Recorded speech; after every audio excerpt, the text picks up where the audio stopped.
The first time I heard my daughter's shaky voice, begging for help from a shadowed alley, I froze. 3 men closed in on her. I counted their steps before me, every second stretching like a lifetime. My heart pounded not just from the threat, but from the storm of memories I fought to bury. The war zones, the betrayals, the fights I'd survived. This wasn't just some street mugging. It was personal. Whoever those thugs were, they didn't know who they'd picked as a victim. Because her dad? I'm Adrian, a Navy SEAL, and my daughter's nightmare was about to become theirs. Hit like, subscribe for more betrayal stories, and comment your city or country. I remember the call like it was yesterday, the desperation slicing through the static. Dad, they're here. 3 men. An alley near Maple Street. Please, you have to come. Her voice cracked, a mix of fear and a strength that surprised me. Mom was gone, vanished into whatever shadows she'd chased after our divorce. So now it was just me and this girl I raised to be strong. But hearing that terror in her voice was like a punch to the chest. I grabbed my jacket and keys in one fluid motion, adrenaline flooding every nerve. My mind sharpened instantly, trained for moments like this. I sprinted out the door, feet pounding the sidewalk, calculating how fast I could get there before it was too late. I knew the streets like the back of my hand, but every second felt like an eternity. The night was thick with silence except for distant car horns and the hum of the city's restless heartbeat. As I turned corners, memories I'd tried to forget surged forward. Missions overseas, dark nights crawling through enemy territory, the feeling of danger lurking just inches away. This was different. This was home. And the enemy? It was real. Right now, closing in on my daughter. The alley was narrower than I remembered, shadows folding into one another like a trap. I slowed my breath as I approached the mouth of it, eyes scanning the darkness. 3 silhouettes loomed near the end, circling a smaller figure. My daughter. She was backed against the cold brick wall, clutching her phone like a lifeline, eyes wide but burning with defiance. The 3 thugs sneered, voices low and threatening. I didn't need to hear every word. I saw enough. They thought they could intimidate her, break her, but they had no idea who I was. I stayed hidden behind a dumpster, muscles coiled like a spring. I studied their movements, the way they shifted, waiting for a sign of weakness. But these were street thugs, reckless, confident, dangerous. And soon, one of them stepped too close. I didn't wait for the perfect moment. I moved, shouting her name and charging forward like a freight train, catching them off guard. The dance began, quick, brutal, precise. Years of training took over. One punch sent the closest thug sprawling. Another move disarmed the second. The third tried to pull a knife, but before he could draw, my hand crushed his wrist. The alley erupted in chaos, my daughter's scream echoing not from fear but relief. The fight was over in seconds, leaving 3 broken men gasping on the ground. I grabbed my daughter, pulling her close, feeling the tremble in her frame, trying to settle into my own steady heartbeat.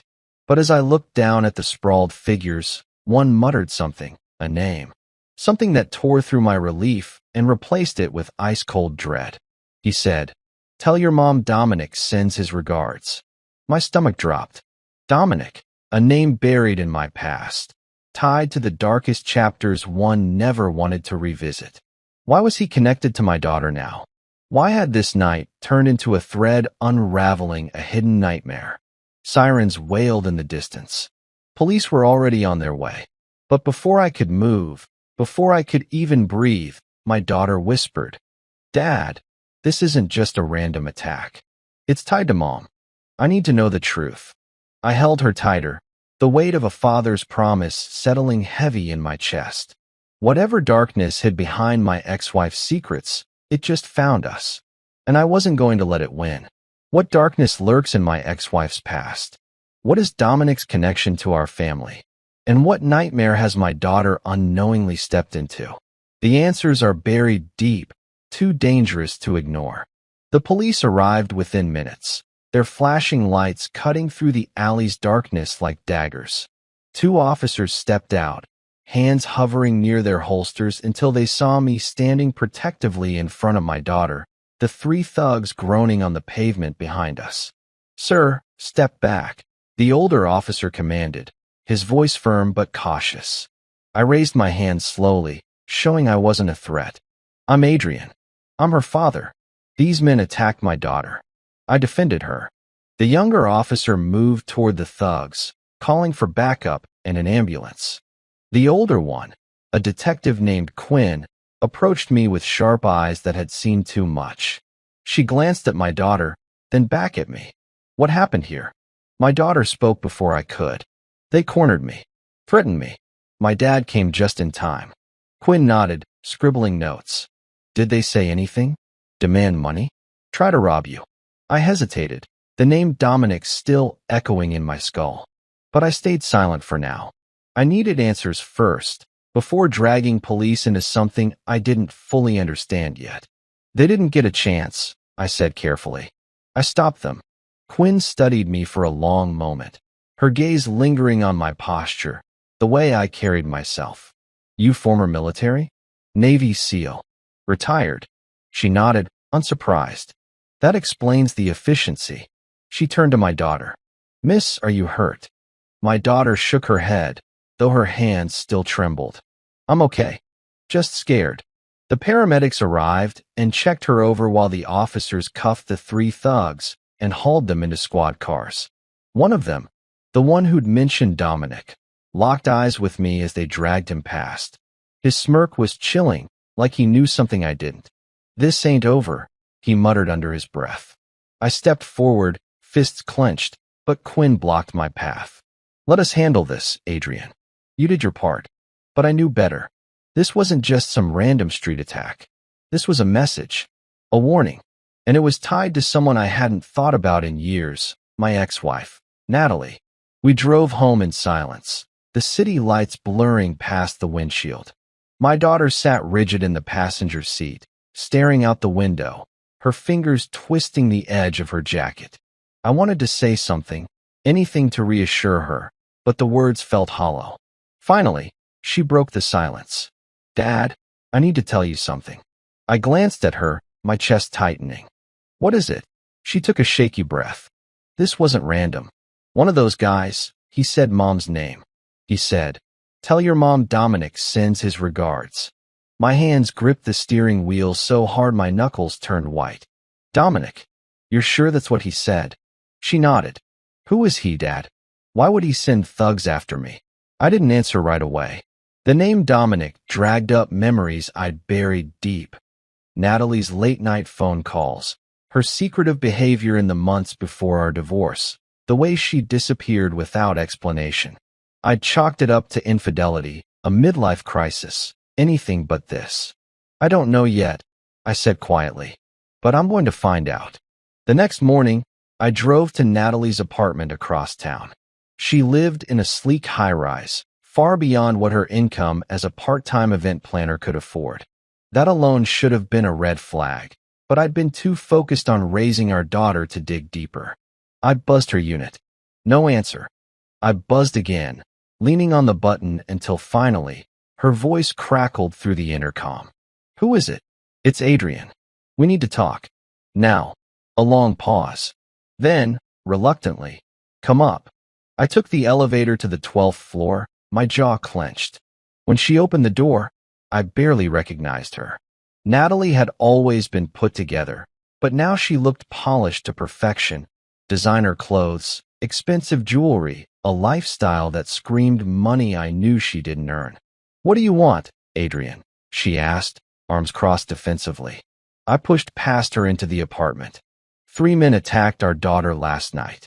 They mentioned you, and someone named Dominic. So you're going to tell me what the hell is going on?" Her face went pale. She closed the door slowly, her hands trembling. I don't know what you're talking about."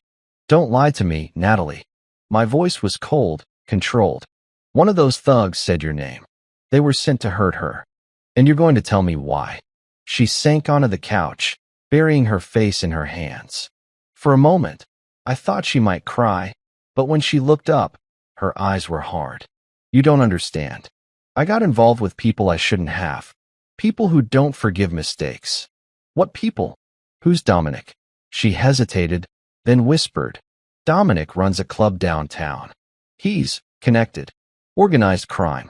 I needed money for a business deal, and he offered to finance it. I thought I could pay him back, but the deal fell through. Now I owe him more than I can ever repay.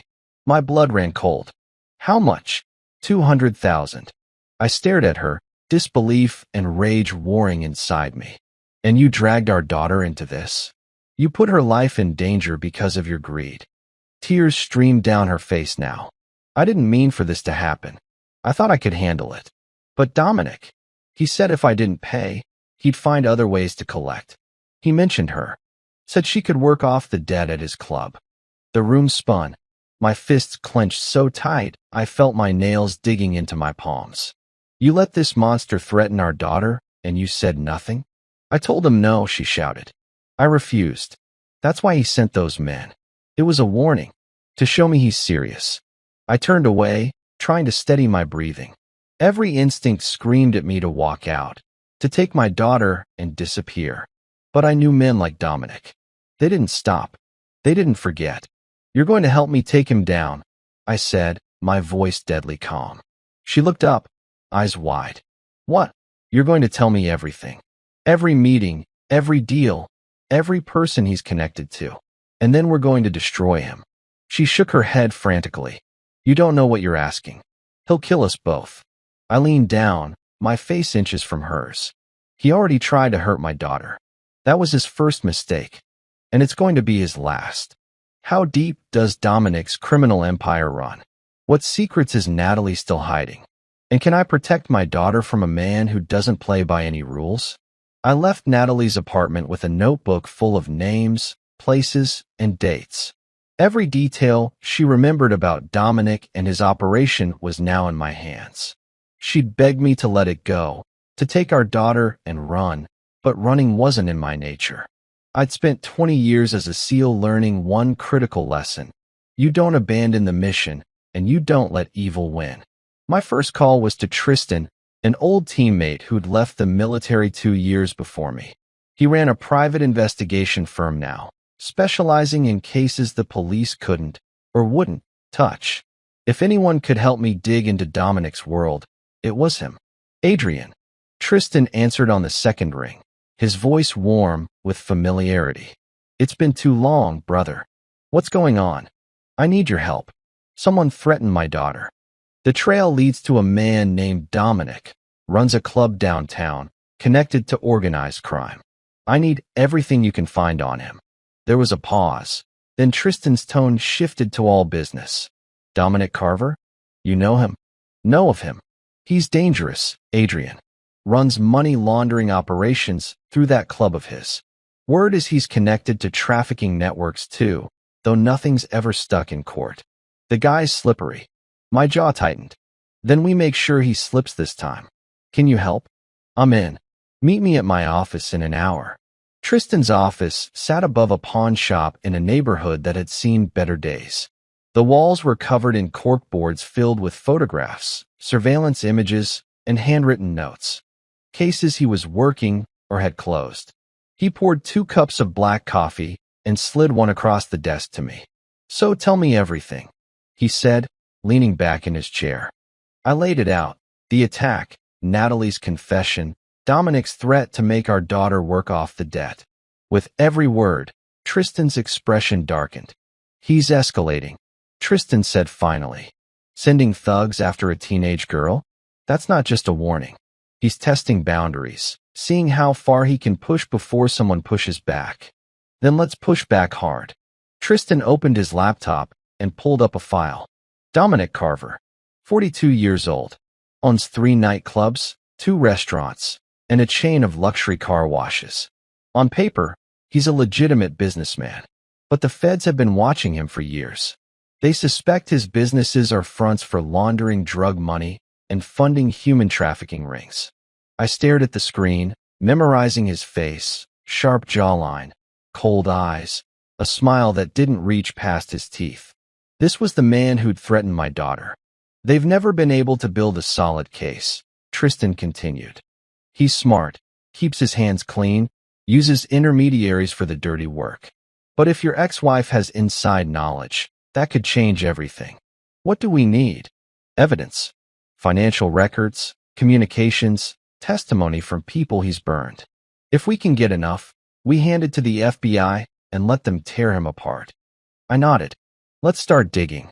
Over the next 3 days, Tristan and I worked around the clock. He hacked into Dominic's business accounts. Nothing illegal that would jeopardize the case. Just deep background checks and public records most people wouldn't know how to access. I reached out to Natalie again, pressing her for names of other people Dominic had trapped in debt. She gave me 2. A bartender named Kyle who'd borrowed money to cover his mother's medical bills, and a woman named Paige who'd gotten involved with Dominic romantically before realizing he was using her to move shipments through the border. I met Kyle first. He worked at a dive bar on the east side, pouring drinks with the kind of weariness that came from too many sleepless nights. When I approached him during his break, he eyed me suspiciously. Who are you? Someone who wants to take Dominic down. I heard you owe him money. His face went pale.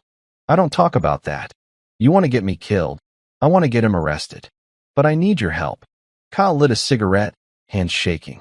He loaned me 50 grand when my mom got sick. Said the interest was reasonable. But it wasn't. It kept growing.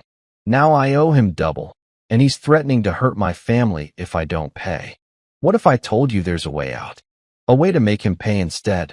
He looked at me like I'd lost my mind. You're crazy. Nobody beats Dominic. I'm not nobody, and I'm not leaving until he's behind bars. Kyle studied me for a long moment, then sighed. What do you need? Records, texts, anything that proves he's running illegal operations. He hesitated, then pulled out his phone. I saved some messages, just in case. Didn't know what else to do with them. He showed me a thread, demands for payment, threats, instructions to move packages that were clearly not legitimate business. It was gold. Send these to me, I said, handing him my number. And stay low. Don't let him know you talked to me. Kyle nodded, fear and hope battling in his eyes. You really think you can stop him? I don't think. I know. Paige was harder to track down. She'd gone into hiding after cutting ties with Dominic, moving between motels and friends' couches to stay off his radar. Tristan finally located her in a motel outside the city, registered under a fake name. When I knocked on her door, she opened it just a crack, eyes darting nervously. Who are you? Adrian. I'm building a case against Dominic Carver. I need your help. She tried to close the door, but I wedged my foot in. Please. He threatened my daughter. I'm not leaving until he's stopped. Something in my voice must have reached her, because she hesitated, then stepped back to let me in. The room was small, cluttered with fast food bags and half-packed suitcases. Paige looked exhausted, like she hadn't slept in weeks. I can't help you, she said quietly. He'll kill me if he finds out I talked. He'll kill you eventually anyway. Men like Dominic don't let loose ends survive. She flinched, and I knew I'd hit a nerve. What do you know about his operations? I pressed gently. She sat on the edge of the bed, wrapping her arms around herself. Everything. I was with him for 2 years. He used me to coordinate shipments, drugs, sometimes people. I didn't realize what I was doing at first. By the time I figured it out, I was in too deep. Do you have proof? She nodded slowly, then reached under the mattress and pulled out a flash drive. Bank transfers, shipping manifests, names of his partners. I kept it all as insurance, but I've been too scared to use it. I took the drive carefully, like it was made of glass. This could be the key to everything. Tears welled in her eyes. Promise me you'll stop him. Promise me he won't hurt anyone else. I promise. That night, I sat in my living room with my daughter asleep upstairs, the flash drive on the table in front of me. Tristan was reviewing the files remotely, his voice crackling through my phone's speaker. Adrian, this is massive. Financial records linking Dominic to cartel money. Shipping logs for human trafficking routes. If we hand this to the feds, he's done. Relief and rage swirled inside me. Then let's do it. Tomorrow. But just as I was about to hang up, my phone buzzed with a text from an unknown number. Stop digging, Adrian. Or your daughter's next. My blood turned to ice. How did Dominic find out I was investigating him? Who's feeding him information? And how do I protect my daughter when he's always one step ahead? The text message burned into my mind like a brand. Stop digging, Adrian. Or your daughter's next. I stared at the screen, my heart pounding so hard I could hear it in my ears. Dominic knew. Somehow, he'd found out I was investigating him, which meant someone had talked, or someone was watching. I bolted upstairs to my daughter's room, throwing open the door. She stirred awake, confused and frightened by the urgency in my face. Dad? What's wrong? Pack a bag. Now. You're not staying here tonight. Her eyes widened. What happened? Dominic knows I'm coming for him. And he just threatened you. She didn't argue. Within 10 minutes, we were in my truck, driving through the empty streets toward my sister Morgan's house across town. Morgan was a nurse, practical and unshakable. If anyone could keep my daughter safe, it was her. When we arrived, Morgan opened the door in her bathrobe, instantly reading the tension in my face. What's going on? I need you to keep her here for a few days. Don't tell anyone she's with you. Lock the doors. If anyone suspicious comes around, you call me immediately. Morgan pulled my daughter into a tight hug, then looked at me with steel in her eyes. You're going after someone dangerous, aren't you? I don't have a choice. She nodded slowly. Then finish it fast. And come back alive. I kissed my daughter's forehead, trying to memorize the moment. The warmth of her, the trust in her eyes despite the fear. I'll fix this. I promise. Be careful, Dad. I drove back home alone, the city lights blurring past. Every shadow felt like a threat. Every car behind me could be Dominic's men. My SEAL training kicked in, my mind cataloging exits, escape routes, defensive positions. I was back in combat mode. When I pulled into my driveway, I noticed it immediately. The front door was slightly ajar. I'd locked it when I left. I killed the engine and sat in silence, scanning the windows, the yard, the street. No movement, no sounds, but every instinct screamed danger. I reached under my seat and pulled out the Glock I kept for emergencies. Chambering around, I stepped out of the truck and moved toward the house with practiced silence. The door creaked as I pushed it open, revealing darkness inside. Nothing seemed disturbed in the entryway. But as I moved deeper, I saw it. Spray paint across my living room wall in jagged red letters. Last warning. My furniture was overturned, cushions slashed, photographs ripped from frames and scattered across the floor. They'd torn through my home like animals, destroying everything in their path. But they hadn't stolen anything. This wasn't robbery. It was psychological warfare. I called Tristan immediately. They hit my house. Dominic's sending a message. Where's your daughter? Safe. With my sister. Good. Stay there. I'm coming over. While I waited, I walked through the wreckage, documenting everything with my phone. Broken glass crunched under my boots. Family photos lay torn at my feet. Memories of birthdays, vacations, moments that should have been untouchable. Rage simmered in my chest, cold and calculated. Tristan arrived 20 minutes later with a duffel bag full of equipment. We're sweeping for bugs and cameras. If they were in here, they might have planted surveillance. We spent the next hour combing through every room. Tristan found 2 devices, one hidden in a smoke detector, another behind my television. Dominic had been watching and listening. He's monitoring you, Tristan said grimly. Probably has been since you started digging. That's how he knew. I crushed one of the devices under my heel. Then let's give him something to watch. Tristan raised an eyebrow. What are you thinking? We feed him false information. Make him think we're backing off. Meanwhile, we go to the FBI with everything we have. You think he'll buy it? He's arrogant. Men like him always assume they've won when people get scared. We use that against him. The next morning, I placed a carefully staged phone call to Natalie, knowing Dominic's surveillance would pick it up. I kept my voice defeated, broken. I can't do this anymore, Natalie. He's too powerful. I'm pulling back. Just keep our daughter out of it, and I'll stay away from Dominic. She played along, relief flooding her voice. Real or fake, I couldn't tell. Thank you, Adrian. You're doing the right thing. I hung up and waited. If Dominic believed I was retreating, he'd lower his guard. That's when we'd strike. Tristan had already contacted an FBI agent named Clara Whitman, who specialized in organized crime. She'd been building a case against Dominic for 3 years, but never had enough evidence to move forward. When Tristan showed her Paige's flash drive and Kyle's messages, her eyes lit up like Christmas morning. This is everything we've needed, Clara said, spreading the documents across her desk. Financial records, communications, testimony from victims.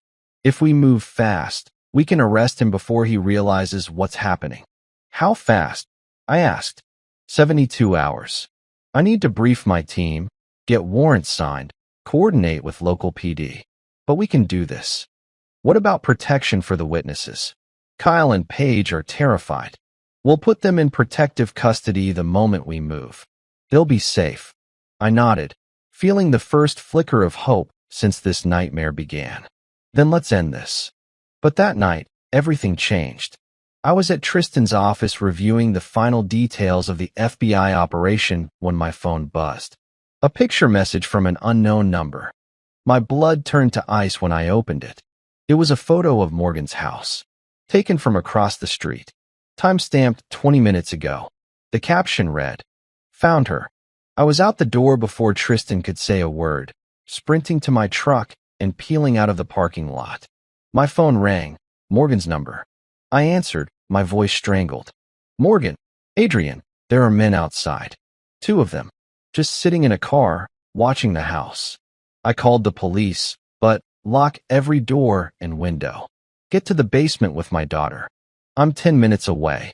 I pushed the truck to 90, weaving through traffic, my heart hammering against my ribs.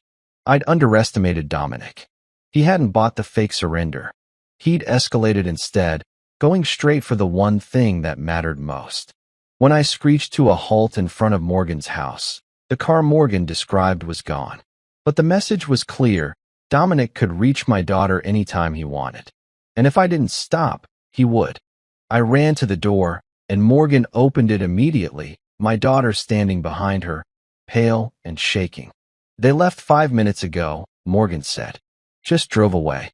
Like they were making a point." I pulled my daughter into my arms, feeling her tremble against me. This wasn't just about taking down a criminal anymore. This was survival, and I was running out of time. The attack, the threats, the broken home. It was all spiraling faster than I'd ever imagined.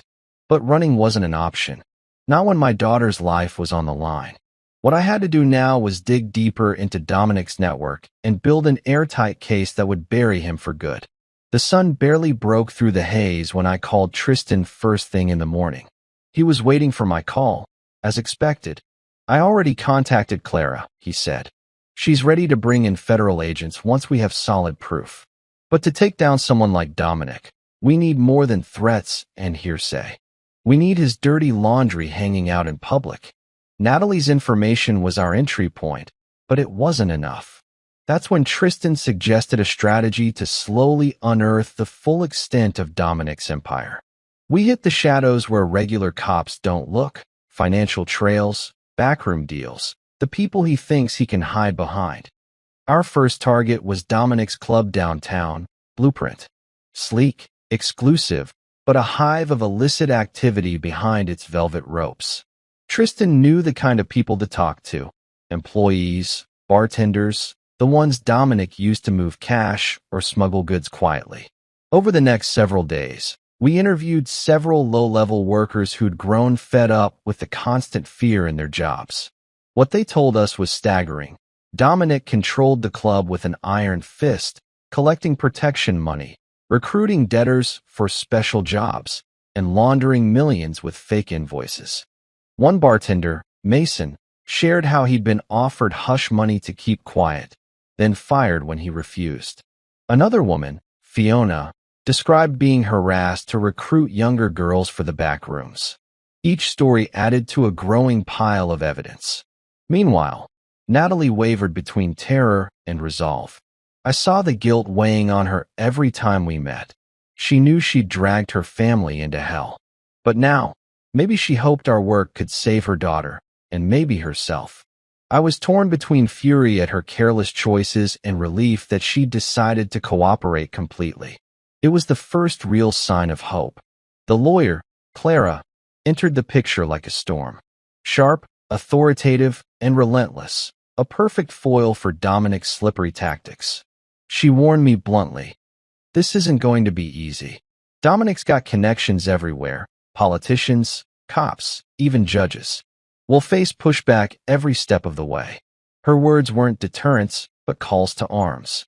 She mapped out a plan to collect all our evidence into a legal dossier that would expose Dominic publicly and withstand any defense he marshaled.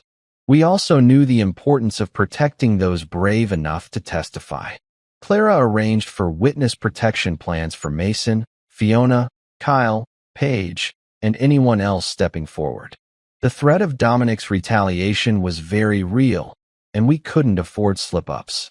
One evening, as I pored over bank statements and shipping logs, the weight of it all hit me. This wasn't just about my daughter anymore. It was about ending a cycle of corruption strangling our city. Every number told a story of stolen lives, shattered families, and silent suffering. As I sat there in quiet determination, my phone buzzed. A message from an unknown number. "You're running out of time, Seal." I slammed the phone down. Dominic wasn't just threatened by us. He was desperate and dangerous. The coming days would be a battle not just for my daughter's safety, but for redemption, for justice. I knew one thing clearly. I wouldn't back down. Not now, not ever. The threatening message I'd received wasn't just words on a screen. It was a declaration of war. Dominic had moved from shadows into my life, from warnings to actions. The stakes had ratcheted up, and now, the safety of my daughter depended on every move I made. That evening, as the sky darkened, the weight of the situation bore down hard. My phone buzzed repeatedly, calls and texts from unknown numbers, all silent or cryptic. Whoever was watching wasn't just monitoring my investigation. They were playing a game of psychological warfare. I needed allies, and fast. Tristan and I regrouped, running through the evidence amassed, financials, witness statements, photos, and the damning messages from Kyle and Paige. Clara, the sharp lawyer guiding the legal front, stressed the importance of special investigative tactics to build a watertight case. We had to combine conventional law enforcement methods with tactical intelligence gathering more fitting for an organized crime syndicate. We recessed into a strategy that mirrored military precision. Surveillance on Dominic and his inner circle had to be constant, data-driven, adaptive. We deployed physical and electronic surveillance, like bugs at his known hideouts, shadowing his car routes, and monitoring communications where legally permissible. Undercover operatives, skilled in blending into that dark underworld, began infiltrating his network, feeding us daily intelligence. At the same time, we prepared for controlled deliveries, carefully coordinated operations where illegal goods would be tracked and seized mid-transaction. This dual approach aimed not only to catch Dominic, but to trace and dismantle his network, exposing the layers he shielded behind legitimate business facades. One night, a call from my sister Morgan drove home the urgency. "Adrian, someone was lurking outside the house again. Looked like the same two men from before." The pattern was clear. Dominic's men were brazen, confident that fear could break us. But instead of cowering, I doubled down. We beefed up security around my daughter's safe house. Morgan installed a state-of-the-art security system, cameras, motion sensors, and panic buttons connected directly to the police and our team. Despite precautions, the emotional toll was crushing. Every unexpected knock, every car slowing down outside replaced our lingering hope with dread. My daughter became quieter, her laughter a ghost of before, haunted by the threat She couldn't escape. In this haze of tension, a horrifying new twist surfaced. Evidence suggested a mole inside our ranks. Someone was leaking sensitive information. How else had Dominic always been one step ahead? I confronted Natalie again, her eyes weary and ashamed. There was no denying the truth now. She confessed that in desperation, to keep herself alive and protect her daughter, she'd met secretly with Dominic. I was scared. Adrian, she whispered. He threatened to ruin us both if I didn't play along. I thought I could control it. It was a betrayal that stung like a bullet, but I needed to channel that pain into resolve. The mission hadn't changed, only sharpened. We'd set a trap, using Natalie's conflicted loyalty as bait. We began feeding Dominic false information about backing down, hoping to lure him into complacency. Meanwhile, federal agents were prepping for a full-scale raid, using all the intelligence we'd painstakingly gathered. In the days leading up to the operation, tension was palpable. Every knock, every shadow was a reminder that Dominic's reach stretched far. But as dawn broke on the designated day, a coordinated strike unfolded. SWAT teams stormed his club and affiliated businesses simultaneously, closing exits, arresting key players, and seizing incriminating documents and cash. It was a delicate ballet of precision, nerves, and months of preparation. And in that moment, the weight of years fighting in battle zones and shadows paid off in ceaseless vigilance. Yet even as Dominic and his cronies were led away in handcuffs, the cost was etched deep in our lives.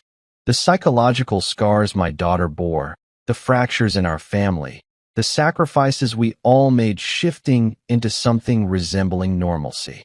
The victory wasn't just a court sentence. It was the restoration of safety, trust, and the chance for healing. Where do we go from here? Will the wounds left by Dominic's darkness ever fully heal? And can a father ever truly protect his daughter from the shadows of past sins? The day I learned about the betrayal was the day I understood how deep and dark this nightmare really was. After weeks of relentless investigation, building the case piece by piece, I thought we were closing in on Dominic. But then a thread I hadn't seen before unraveled everything. Clara, the lawyer who had been meticulously reviewing our evidence, called me late at night. Her voice was cautious but firm. Adrian, we have a problem.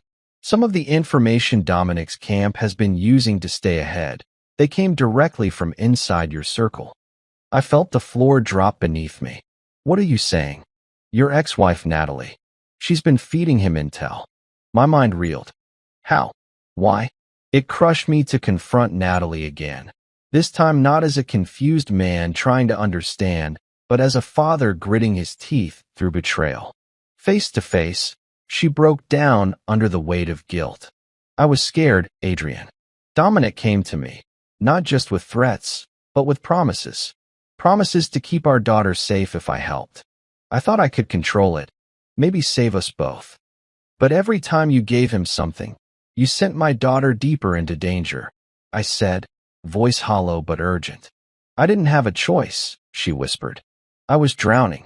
The temptation to rage and storm away was overwhelming, but all that anger wouldn't protect my daughter. We needed to use this, painful as it was, to our advantage. Natalie agreed to become a controlled informant, passing carefully laced false information to Dominic's associates. We crafted a plan so intricate it felt like a chess game. She would feed Dominic details that would lull him into a dangerous complacency. Meanwhile, Tristan's team worked around the clock to tighten surveillance on Dominic's circle, mapping every move. The sting operation was set. Months of fear, sacrifice, and bitter truths boiled down to one moment. Natalie arranged a covert meeting, pretending to betray us all while handing over incriminating evidence she promised Dominic was real. Security teams and FBI agents lay in wait, cameras capturing every angle. Dominic, confident he had the upper hand, walked into the trap. The operation was swift and brutal. Agents swooped in, seizing him and his henchmen, shutting down his illegal enterprises. It was the most significant victory we'd dared to hope for. But the battle wasn't just in the streets or courtrooms. It was inside the family, forever altered. As Dominic was taken away in handcuffs, I saw the tangled web of lies, fear, and love that had bound us. We had won, but at a cost no one could have predicted, a betrayal that cut through the heart of everything I fought for.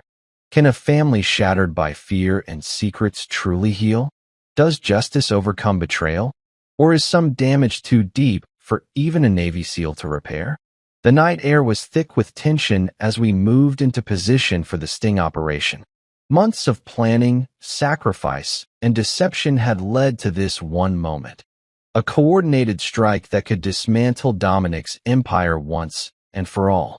Clara had obtained reliable warrants. The FBI had greenlit the operation, and our team, including trusted former military contacts, worked seamlessly under an unspoken code of precision and urgency.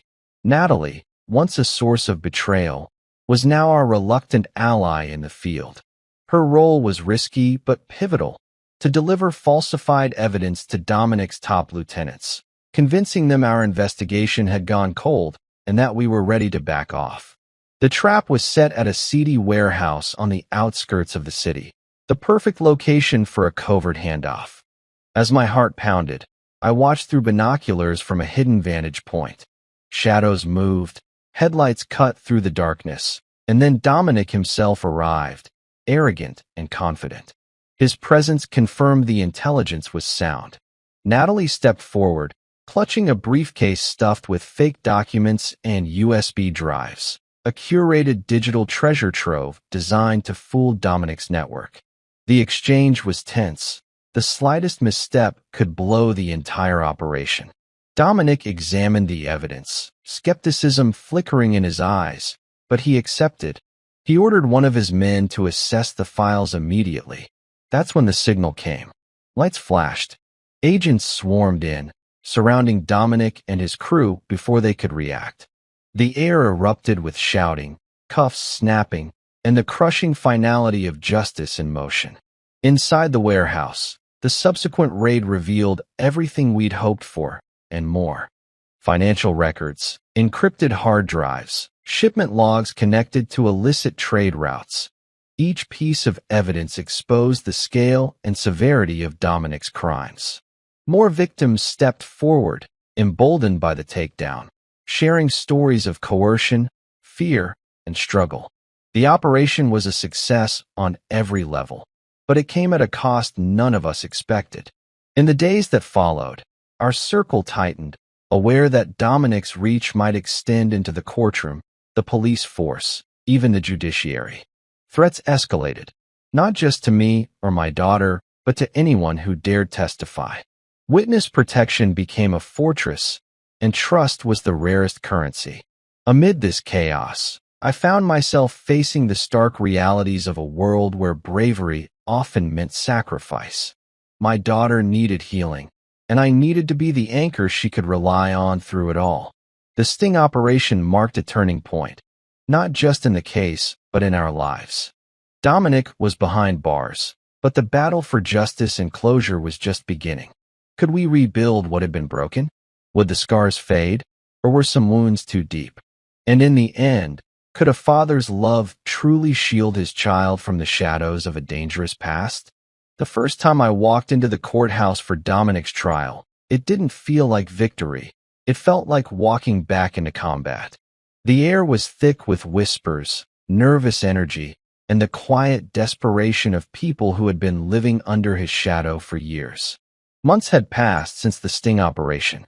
Dominic had been dragged out of that warehouse in cuffs, but nothing about the aftermath was simple. There were hearings, motions, legal maneuvers designed to stall and weaken the case. Through it all, I watched my daughter, Violet, try to piece her life back together. She sat beside me now on the hard wooden bench, hands folded in her lap, eyes fixed on the front of the courtroom. She wore a simple dark dress, her hair pulled back, no makeup. Older somehow, not in years, but in what she'd seen and survived. "Ready?" I asked quietly. She nodded once. I just want this over, Dad. So did I. But endings came with a cost. At the prosecution table, Clara was already in place, stacks of binders and folders lined up with military precision. She gave me a brief nod. No smile, just focused determination. On the other side, Dominic sat flanked by two high-priced defense attorneys, his suit immaculate, his expression calm, almost bored. If you didn't know who he was, you might mistake him for a businessman in a contract dispute instead of a man accused of extortion, trafficking, and attempted coercion of a minor. That was always his power, how normal he looked. Monsters rarely advertise themselves. The judge entered, Judge Victor Hayes, a man with a reputation for being strict but fair. Everyone rose, sat, and the formalities began. People of the state versus Dominic Carver, the clerk announced. I felt Violet's fingers graze my arm, a small anchor in a sea of tension. The opening statements were a study in contrast. Clara's voice was steady, controlled, every word sharpened by months of preparation and the weight of countless victims. She painted a picture of Dominic's empire, how he lured people in with loans and promises, then strangled them with debt, threats, and violence. She didn't dramatize what happened to Violet. She didn't need to. Facts were enough. The defense responded with polished outrage. Dominic, they claimed, was a legitimate businessman targeted by overzealous law enforcement and disgruntled former associates looking to save themselves. They hinted that witnesses had been coerced, that evidence was manipulated, that the sting was a political show. None of it surprised me. Men like Dominic always tried to twist the story until they were the victims. The prosecution began calling witnesses. Mason took the stand first, hands shaking as he swore in. He told the jury how he'd borrowed money to keep his bar afloat, how the interest kept climbing until he was working off a debt that never shrank. He described the threats, the late-night visits, the way fear had become routine. Next came Kyle, the bartender whose texts and calls with Dominic's men laid bare the extortion. His voice cracked, but never broke as he recounted the night. They told him his family would regret it if he missed one more payment. Then Paige. Watching her walk to the stand felt like watching someone step through fire. She clutched the ledge like it was the only thing keeping her upright. She spoke about the club, the special jobs, the coded language they used for trafficking. She explained how Dominic used charm and fear in equal measure, how he made people feel both grateful and trapped. The defense tried to tear each of them apart. They brought up old mistakes, financial troubles, messy relationships, anything to paint them as unreliable. But every time, Clara brought the focus back to the hard evidence, the transfers, the messages, the ledgers. Bit by bit, Dominic's legitimate businessman mask slipped. My turn came halfway through the trial. When my name was called, Violet squeezed my hand once, then let go. I walked to the stand, every step echoing louder than it should have. I'd been in firefights, ambushes, and black ops missions that never officially existed, but sitting in that witness chair felt like one of the hardest things I'd ever done.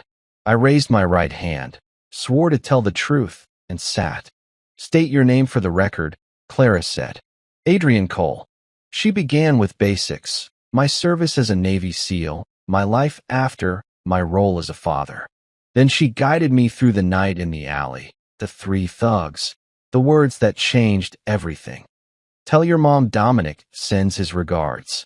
I described the vandalized house, the bugged smoke detector, the threats. I didn't embellish. I didn't need to. When Clara was done, the defense attorney approached, resting his fingertips lightly on the podium. Mr. Cole, he began smoothly. You're a trained combat veteran, correct? Yes. Is it fair to say you're predisposed to see threats where others might not? I'm predisposed to recognize them, I answered. He tried to suggest that I'd overreacted, that I'd been looking for an enemy, that maybe Dominic was just a name I connected to my ex-wife's financial troubles because I needed someone to blame. But the evidence didn't care about his theories. The money trails, the messages, the surveillance. None of that came from my perception. When I stepped down, I felt Violet's eyes on me. She didn't say anything, but the small, proud tilt of her chin told me enough. Then came the testimony I both dreaded and knew was necessary. Natalie. She walked to the stand looking smaller than I'd ever seen her. No designer clothes this time. Just a plain blouse and slacks, hair pulled back, makeup minimal. Guilt clung to her like a second skin. She admitted everything. The loan, the threats, the meetings with Dominic. How she'd fed him information at first to save herself, then agreed to work with law enforcement when she realized there was no bargaining with a man like him. The defense pounced. So you lied to Dominic, the attorney pressed. You lied to Mr. Cole. Why should the jury believe you're not lying now to save yourself? Natalie swallowed hard. Because this is the last chance I have to tell the truth, she said quietly. And because my daughter has to live with what I did. Her voice cracked on the last word. For the first time, Dominic's mask slipped completely. He shot her a look full of pure contempt, the easy charm gone. It was quick, but the jury saw it. I saw their faces change. After weeks of testimony, evidence, and arguments, the case finally went to the jury. Those hours waiting for a verdict felt longer than deployments. There was nothing to do but sit in the hallway with Violet, listening to the low murmur of voices and the ticking of the old clock on the wall. Dad, Violet said quietly. Yeah. If they somehow let him go, what happens to us? I didn't lie to her. Then we do what we always do. We adapt. We protect each other. And we don't stop fighting for the truth. She nodded, leaning her head on my shoulder. I just want to feel normal again. Me too, kiddo. When the bailiff finally called us back in, my legs felt heavier than they had going into any mission. The jury filed in, their faces solemn, unreadable. Has the jury reached a verdict? Judge Victor asked. We have, Your Honor, the foreman replied. I felt Violet's hand grip mine like a vice. In the matter of the state versus Dominic Carver, the foreman began, voice steady but tense. My heart hammered so loudly I almost couldn't hear the words that followed. Guilty on extortion, guilty on trafficking-related charges, guilty on conspiracy. Count after count, the word landed like steady blows. Dominic didn't flinch. He stared straight ahead, jaw tight, the illusion of control stripped away but his pride refusing to bend. Sentencing came 2 weeks later. The courtroom was less crowded that day, but the tension was the same. Victims and families filled the benches, waiting for the number that would define how much of Dominic's life he'd spend behind bars.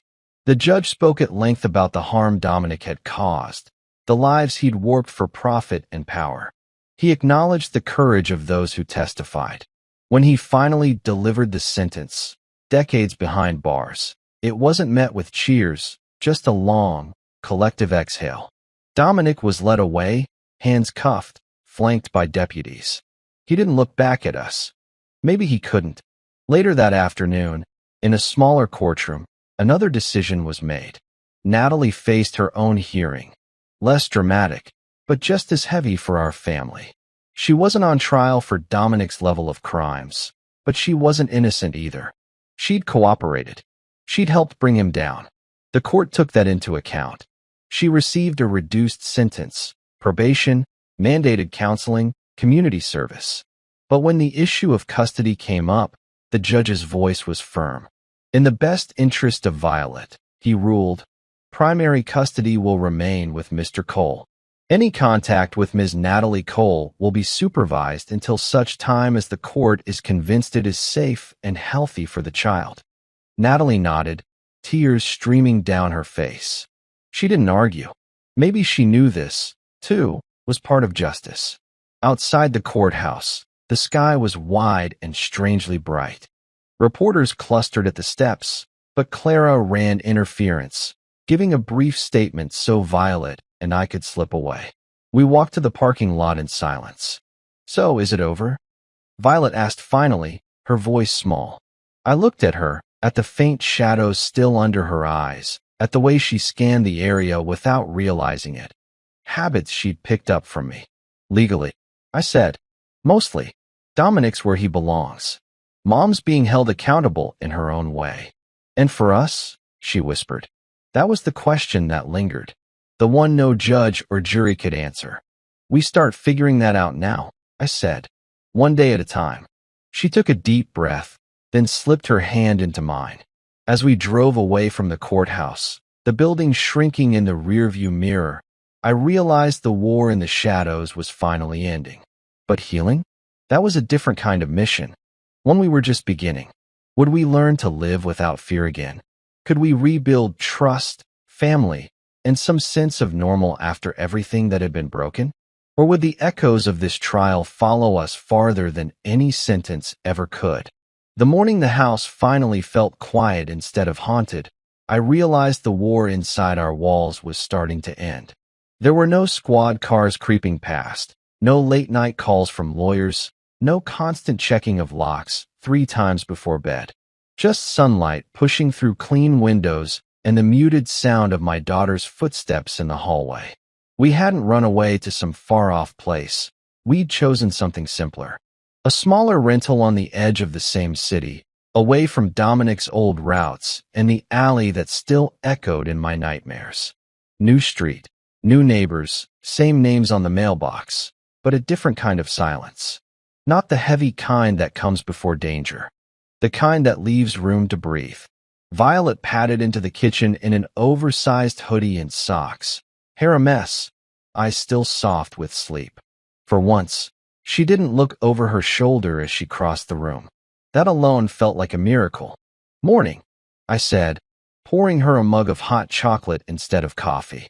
She smiled, a real one this time. You're spoiling me, you know that? After what you've been through. I shrugged. Spoiling you is the least I can do.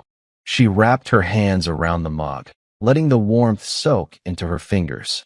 I had another dream last night, she said quietly. But it was different. I waited.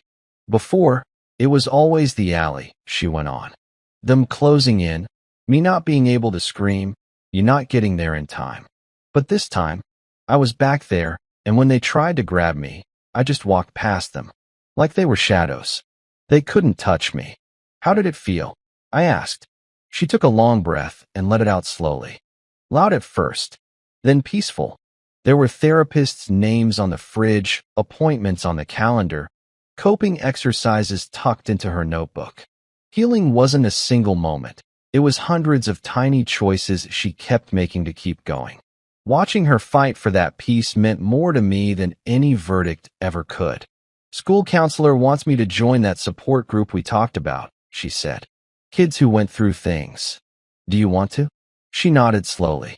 Yeah, I think I'm tired of pretending I'm fine when I'm not. Maybe talking to people who get it won't feel so weird. Pride tightened my throat. I'd taught other men how to survive fire and gunfights, how to move under night vision and through smoke. But watching my daughter choose to face what scared her, that was a different level of courage. Then I'm with you, I said. All the way. I know. She smiled again, this time smaller but steadier.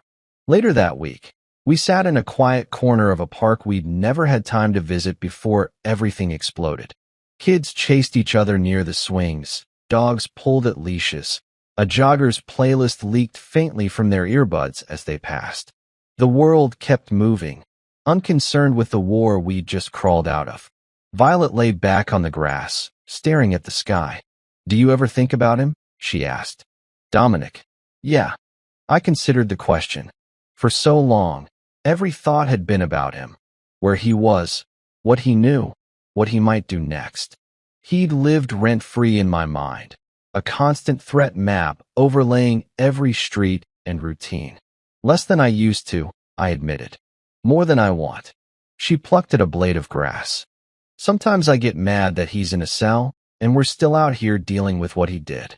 Like he pressed pause on his life, and ours is stuck on the hardest level. That's the line men like him live on, I said quietly. They think as long as they're feared, they're winning, even from a cell. But he's waking up to concrete and bars every day. No power, no empire, no one pretending to love him for his money. You know what he doesn't get? She rolled her head to look at me. This, I said, gesturing at the park. Sun on his face. Random kids laughing. The chance to sit on the grass and feel normal. He doesn't get better days. We do. She was quiet for a long time. Then she said, "So that's our revenge?" "Not revenge," I answered. "Justice already happened in that courtroom. This is something else." I paused, searching for the right words. "This is us refusing to let what he did decide every page of the rest of our story." Her eyes softened. "Quiet revenge," she murmured. "Just living better than the nightmare he tried to put us in." Exactly. The first time we visited Natalie after the trial, it wasn't in a courtroom or a lawyer's office. It was at a small counseling center with dull beige walls and chairs that squeaked when you leaned back. Everything about it felt ordinary, which, strangely, made it easier. Her supervised visitation had been approved, slowly and cautiously. She was already in therapy, working through her own mess, choices she'd made, lines she'd crossed, fear she'd let rule her. When she walked into the room, her eyes went straight to Violet. No dramatic entrance, no tears for show, just a woman carrying the weight of realizing how badly she'd failed the one person she was supposed to protect. "Hey," Violet said quietly. "Hey," Natalie replied, voice barely above a whisper. I sat a few chairs away, close enough if Violet needed me, far enough to let them talk. The counselor reminded us the goal wasn't to rewrite the past. It was to decide if there was any kind of future that wasn't built on lies. Natalie didn't try to excuse herself. She didn't blame Dominic, or money, or stress. "I put you in danger," she told Violet, eyes wet but steady. "I thought I could bargain with a monster and still keep you safe. I was wrong. You have every right to hate me." Violet's jaw tightened. "I did," she said, "for a long time. But hating you didn't make me feel safer. It just made me feel heavier." "So what do you feel now?" Natalie asked.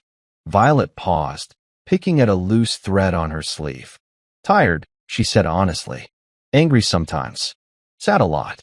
But also, I don't know. I want to move on.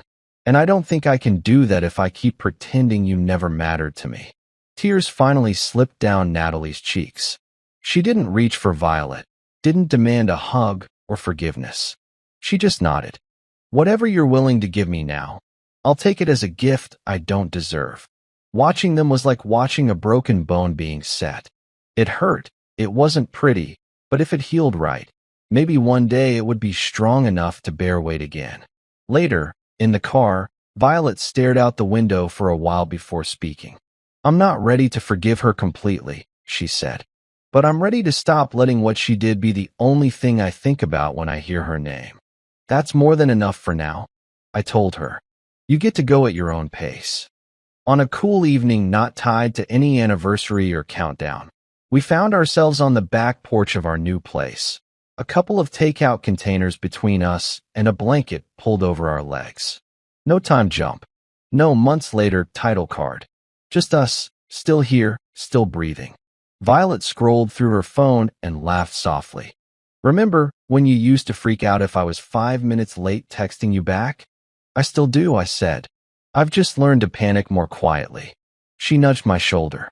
"You think I'll ever stop looking over my shoulder?" "Maybe not completely," I said. "But maybe that's not all bad. You see the world clearly now. The trick is not letting fear be the only thing you see." She thought about that, then nodded. "I like that." The sky was turning deep blue, first stars peeking through. For the first time in a long time, the future didn't feel like a threat. It felt like a question we actually had time to answer. I looked at her and said, "You know, after everything we've been through, there's one question I still can't shake." She raised an eyebrow. "What?" "If you were in my place," I asked softly, "could you ever truly forgive the people who were supposed to protect you, but failed?" She didn't answer right away. Maybe she didn't know yet. Maybe that was the point. Because some questions aren't meant to be solved in a moment. They're meant to live with you, shaping who you become. And now, if you're still here listening to Adrian's story, there's something to ask you too. If you were standing where he stood, caught between rage, justice, and the need to protect your family. What would you have done differently? And could you ever let your heart heal after this kind of betrayal? If you felt this journey, gently tap that like button. And if you want more deep, emotional betrayal and quiet revenge stories, you're warmly invited to subscribe so you don't miss the next one. Tell in the comments where you're watching from, your city or your country, and also share what kind of stories you most want to hear next. Cheating wife dramas, family betrayal, courtroom justice, Navy SEAL revenge arcs, or something even darker and more emotional. I'll keep bringing the kind of stories you love, shaped by what you ask for. We'll meet again in the next thriller and epic revenge story. Until then, take care of yourself and the people you love. Story is finished. Thank you for joining this emotional journey.